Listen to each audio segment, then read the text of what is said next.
back on the Zero Hour. I'm your host, Richard RJ Eskow. A lot of developments in the economy that are in the news lately. And so what good timing that joining us once again is Professor Richard Wolff. As you know, Richard Wolff is the host of Economic Update on Free Speech TV on Tuesday evenings.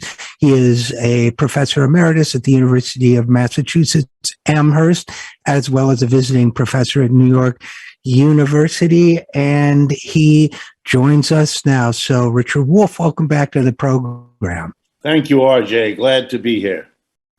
Glad to have you, especially since I will confess to something, not despair, I never despair, but something akin to discouragement over recent developments. You and I had a great talk the last time we spoke about the real causes of inflation and what can really be done at a government level about it. And yet neither the government nor powerful media figures seem at all conscious of the options that are open to them. I read an article in Vox just this morning. Vox, you know, is supposedly the explainer site that does quote unquote data journalism. I thought all journalism was data journalism, but it's supposed to explain complex issues to the people.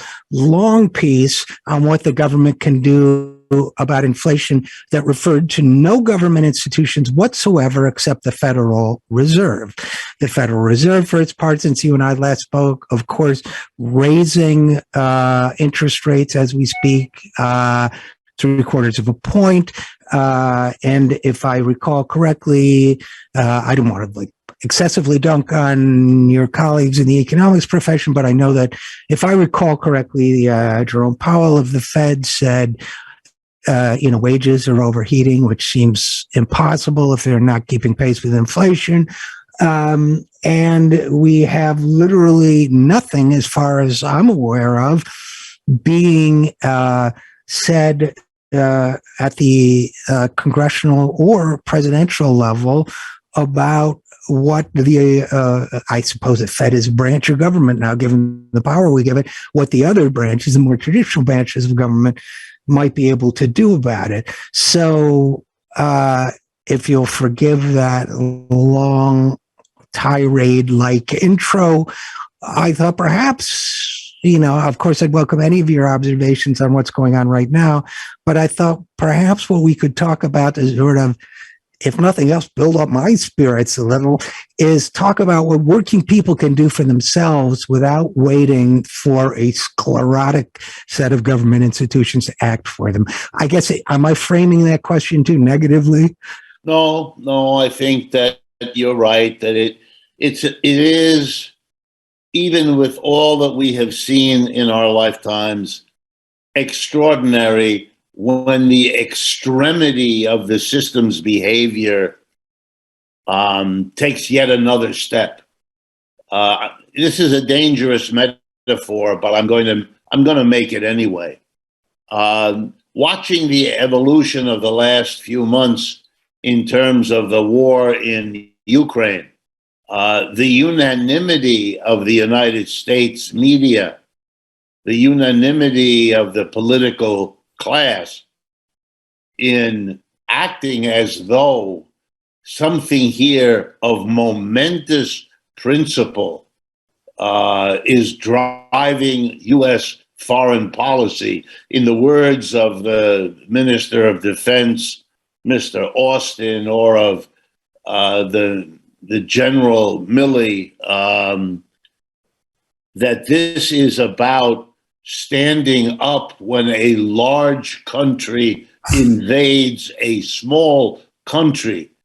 I must admit, it takes my breath away. I mean, the United States having just come off of the last 3 wars being invasions by the United States of Vietnam, Afghanistan, and Iraq, in which the world's most powerful large country invades 3 among the poorest countries, all of which are infinitesimally smaller I mean, hugely smaller than the United States, to make a claim like that, to have it flow out of your mouth as though nothing in your brain made you at least hesitate, made you at least blink your eye about the enormous falsehood you are spreading here. Wow, it's just, and so here we have the domestic analogy. We are not going to remember the price wage freeze declared by the president on the 15th of August, the President Richard Nixon, a period of time well within normal living memory of at least the older members of the House and Senate and the rest of the government. Not a word, no discussion, no justification why this isn't being discussed or isn't being pursued. Ditto rationing, even though, again, even the minimum awareness of World War II knows that we did rationing in which the market was put aside. Money didn't determine who got whatever was scarce. All of that magically disappears, sort of like the US invading small countries. And we are all devoted to endless, and I read all this press, so I can assure you, RJ, you can pick up any financial portion of any newspaper, any financial radio, television, podcast, and everybody is full of discussions about raising interest rates by the Fed, how much the interest rate will go up, what the effects will or will not be, will more interest rates be necessary, how soon, how far. I mean, it is as if the options had narrowed to nothing. There is no option. This is it. No Republican knows even at this point how to ask a question to make the Democrats not look good. So the Democrats get to do the action, and the president gives it to a Republican head of the Fed and says, I'm leaving it up to you now. I mean, it's also a demonstration that when it comes to managing the economy, the capitalist economy of the United States, there is no disagreement between the Republicans and the Democrats. They really have nothing to argue about.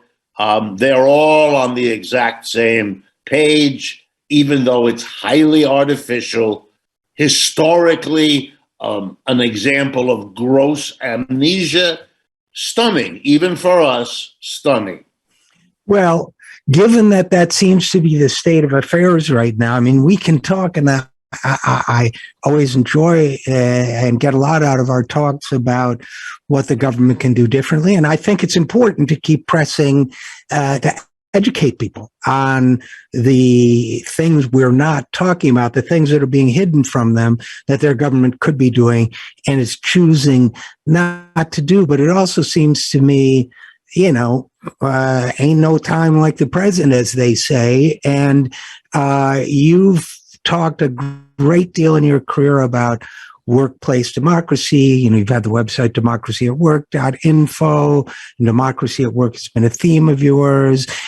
And that includes, you've talked a lot about bringing democracy as we idealize it, if we not necessarily practice it in society as a whole, bring it into the workplace. But, and I guess what I've been playing around with in my own head, we record this on Thursday, the stock market's plunged 600 points, which is more likely to get decision makers' attention than whatever happens to workers' wages. But I've started to just wonder, well, okay, we had that great experience of Amazon workers organizing themselves, the Amazon Workers Union and its success. We've had some successes with Starbucks, a more challenging environment, another vote coming up in a large Amazon plant, more challenging environment. But we're starting to see workers develop a consciousness to do something for themselves. And I guess what I've been wondering about is obviously workers groups would have to grow enormously to change the macroeconomic situation. But what can people do in the face of inflation, falling real wages, an economy that doesn't have what would really be full employment? People, we're expected to celebrate when people can trade a horrendously lousy job for a slightly horrendously lousy job. What can people, any thoughts on what people might be doing in terms of self-organizing to produce products, to improve their own situation at work, and also maybe to produce more productive goods that would not be contributing to this predatory spiral of price markups and so on? Sure. Let me respond with a few things. Number one, on the most, individual level, people should be very clear. There is absolutely no reason to presume that this increase in interest rates will be the last one, that it will be adequate to bring the inflation to a halt. Indeed, if you read the transcript, as I have, of what Mr. Powell said, the opposite is really what he implied, that in July they're going to have to raise them again. And the speculation is now immediately begun as to how big that one will be. And the reason that speculation is relevant is because it tells you that they know that this inflation is going to continue and may indeed get worse in the next 2 or 3 months, even compared to what it is today. And what that means is, if you know that you're going to need to borrow money, I would give you 2 pieces of advice. Number one, don't do it. Number 2, if you're going to do it yesterday. Don't wait, because the conditions for borrowing are going to get harder, not better, anytime soon. That's the first one. The second one is brace yourself in terms of any reserves you don't have that you should have, because if we see what I suspect we're going to see, more interest rate increases, more unsuccessful efforts to struggle with this inflation, then you're going to see the recession, which is already a 50-50 proposition, and become a certainty by the end of this year or early next year. And then all bets are off, because no one knows how bad a downturn it'll be, how long it'll last, how it will interact with COVID, sparking new surges. I mean, again, there's too many variables. But I would like to change the angle of answering your question. In an inflation, there's a basic economic rule. Those who come out of the inflation worst off are those who have to pay higher prices but are not in an equivalent position to raise their income. In other words, if your prices go up by 10%, but you are able to raise your income by 10%, well, roughly speaking, you're even. You haven't lost major ground. So that leaves us with the following. A tiny number of people in our culture set prices. We call them employers. They are less than 1% of our people. They're the ones who make the decision whether or not to raise prices, just like they make the decision whether or not to economize on the quality of whatever item they're raising the prices of. There's much evidence these days that the amount of cereal in the cereal box and the amount of ounces in the bar of soap you're buying, the price goes up and the ounce of soap in the package goes down, which only makes the real inflation worse.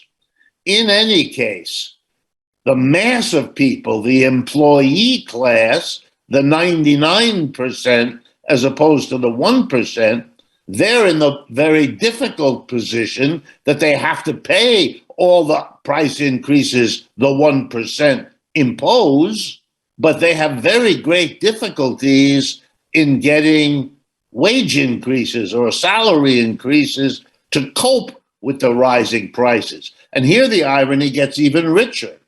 Most union contracts run for 2 to 3 years, and those bind the workers to a schedule that cannot be changed until 2 or 3 years from now when the contract comes up and it has to be renegotiated, which gives the real freedom to respond to the unorganized. Now, those are the vast majority in our society because somewhere around 10% of our workers are in a union. So 90% are not covered by a union contract. And they should be doing what it turns out they are doing. Namely, they're mobilizing. You refer to them yourselves, RJ, the Starbucks workers, the Amazon workers.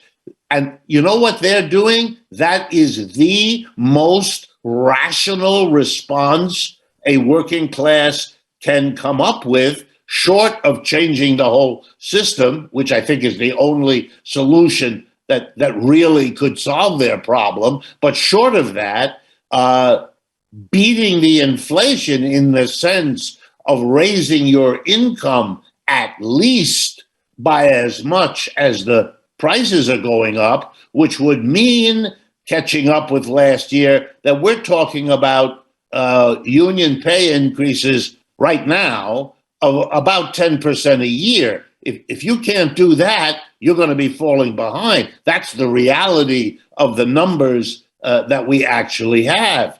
And let me point out that this shouldn't seem far-fetched. It is a motive for workers to become interested in unions. We see that around the country.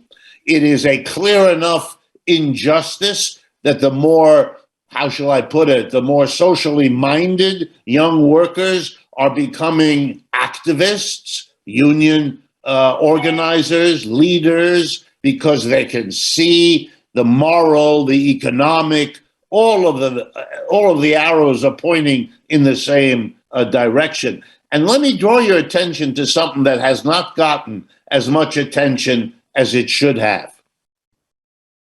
A few days ago, the Microsoft Corporation broke from the pattern of Starbucks's Schultz or Amazon's Bezos and so on, and announced that it was not going to oppose or fight or struggle against unionization efforts of Microsoft. That's a very large company.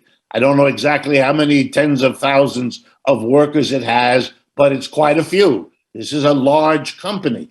And they made the decision to not fight the unions. In other words, they're discovering that here we go now, they may have a competitive advantage attracting young, bright, energetic workers by not going against what they now have learned from surveys is in the minds of young, energetic workers. Namely, to have a job that's protected against an inflation that the capitalist system and its government seem determined not to stop, even in the ways that they have forgotten predecessors did that. And so they're going to bank on being receptive to the union, counting on the fact that they will have the better workers, thereby able to make the better products and the better prices, and that will enable them to pay the better wages, and that they might as well be on the right side of this historical shift rather than to become known, as is happening to Starbucks and Amazon, as not only the providers of lousy jobs, but the providers of an armada of highly paid professionals trying to block you from ever getting that job to be better than the crappy job it was when you began there. In the long run, my guess is Microsoft put its finger in the air, understood that we're living at a time when the union movement is coming back, and they would be better advised to join it than to hopelessly try to block it. Well, that is a fascinating development. I hadn't heard that. And the other thing that I find encouraging about the new kind of youth-driven union movement is, I'm sure you've read, as I have, and I've interviewed people about the organizing that Chris Smalls and the other Amazon Workers Union people did. It's fun. It's actually, you get a sense of vibrancy, of electricity, of joy. I interviewed someone by email this week, and in a very different context, I kind of asked, where's the fun happening? And I should have answered my own question, because to me, if you read the accounts of it's tougher with Starbucks because it's 6-8 people a store or whatever. But if you read the accounts of, they'll put up tents across the street, you could go there, you could hang out, you could listen to music, you could talk to friends, you could, it became, more of a fulfillment of a whole person, which, you and I, you teach history. I love history. The great union and worker movements of the past have addressed the whole person, or have sought to. And to me, that's also an enormous sign of hope, that certainly at a Microsoft that has large facilities and so on, that the union can become and organizing can become a cultural presence in people's lives, as well as a chance to improve their economic situation. You get what I'm driving at, right? Absolutely. And I think again, if anything, I would underscore it more heavily even than you just did. This is a country that does not offer anybody, but especially young people, a meaningful, exciting, socially positive, self-developing activity. And these union movements are doing that. Let me give you an example that is from another country, but which is experiencing exactly the same thing. To the astonishment of Europe, last Sunday was an election in France that is changing European history. The left organizations of France, the unions, the Communist Party, the Socialist Party, the Green Party, and the largest of the left-wing formations, an independent party called France Unbound, La France Insoumise in French, led by this quite charismatic older gentleman, Jean-Luc Mélenchon. They got together, and now hear this.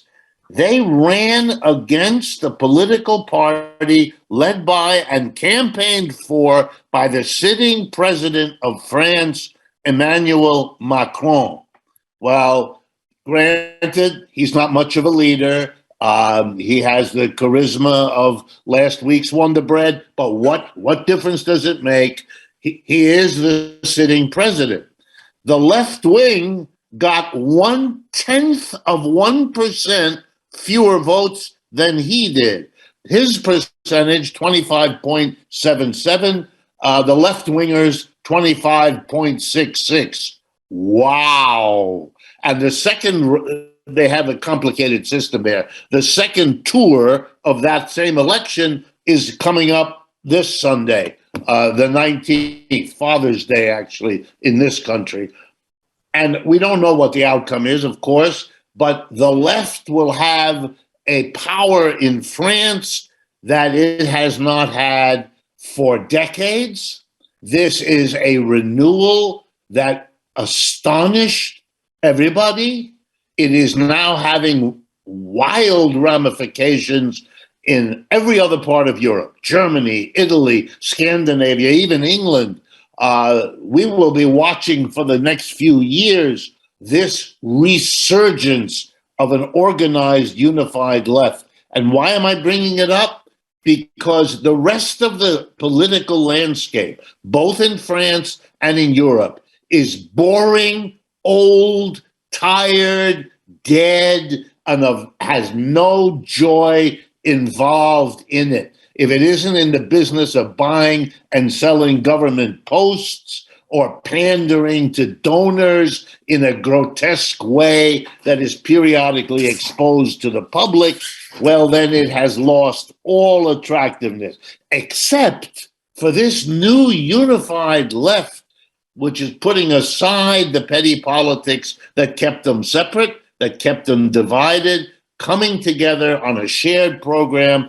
Electric, what that did to the people of France. And I think something like that is shaping up in this country around young people, unionization, and the recognition that if the working class doesn't take its own fate into its own hands, the people who hold that fate now are doing one of the worst conceivable jobs. They messed up on the COVID. They messed up on the crash that began actually a month or two before the COVID. Then they hit us with an inflation, and now the best they can do is whack us with a recession. This is a system that is screaming the message, we got to be able to do better than this. Yeah, and by the way, I read another article recently that said, don't worry, yes, we expect a recession, but the average recession only lasts 11 months. And I thought, working people are out there saying 11 months, it's like saying, don't worry, you'll only be underwater for 20, 30 minutes at the most, like what, So, and I appreciate what you're saying about that. And as you know, of course they will fight back. But, being part of the first Bernie campaign, I saw some of that energy develop. It was thrilling to be around. And then, there's been some drift, afterwards. But between the union activism and if we can get, to me, that's happening at the local level, right? I mean, you're seeing it in, really congressional races are the top of that phenomenon in a way. And, but to me, I love this optimism. I love this feeling about it. And, but we know that for the electoral side of this, that the quote unquote other side will, stop at nothing, basically. Here we have a situation where Joe Biden's popularity, according to the latest Quinnipiac poll, is at something like 22%, 23%, I think it was, with young people. You would think that a certain political party would be desperate to attract some of this energy unto itself.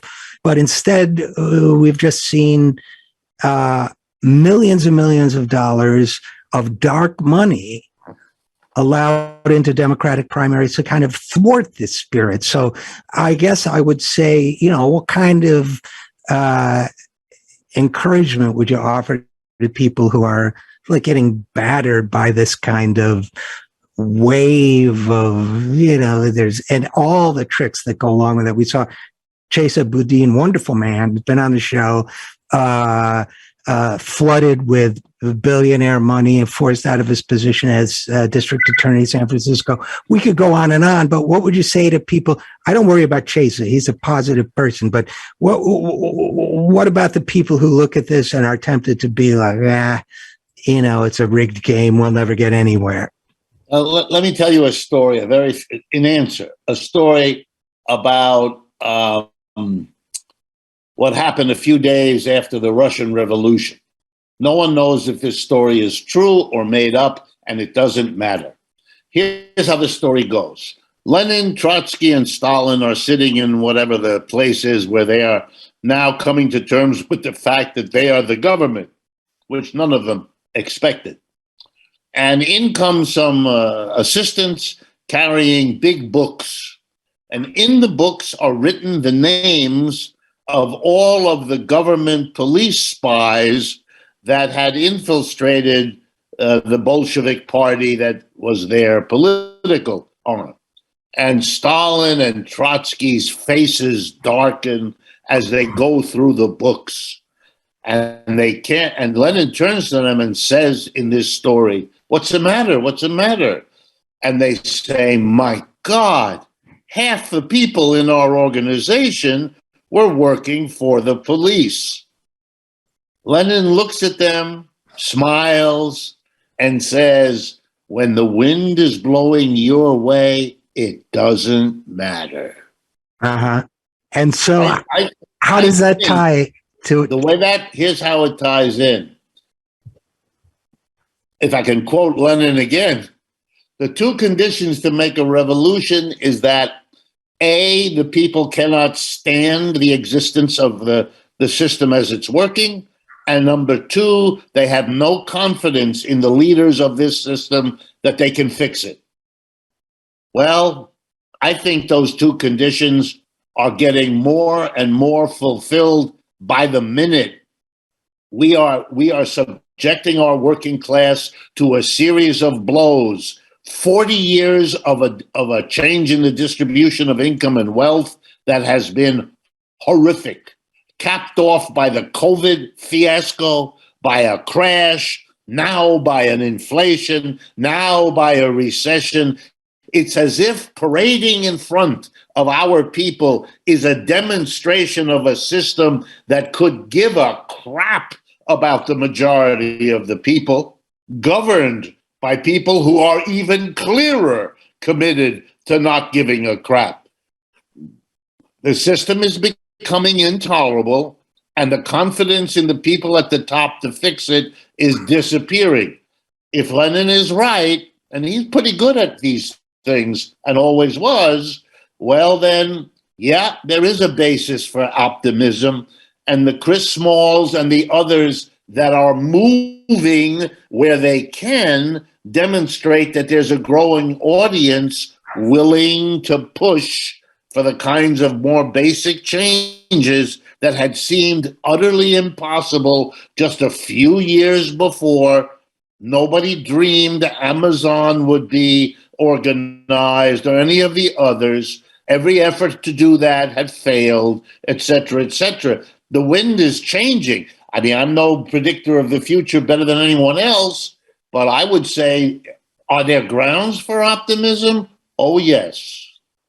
And somehow I think what goes along with this optimism is that all these young people who are looking for major systemic change, they're not going to be electrified by Pete Buttigieg. It's going to take something a little bit more substantial. So as always, Richard Wolff, host of Economic Update, economist and economic historian. As always, thank you so much for your insight, and thank you for coming on the program. My pleasure. And if I could add one thought, Of course. I worked for some years with the father of Pete Buttigieg, who was an active, optimistic, committed Marxist scholar. So the world turns, and what comes up one point goes down, but what goes down also comes up. And I am more hopeful than I have been in quite a while. You know, you try to raise your kids with good values, but once in a while they go wrong. I'm sorry. I'll leave it at that. Richard Wolff, as always, a pleasure, and thank you. Thank you. And we'll be right back after this. I'm Richard RJ Eskow, and this is The Zero Hour.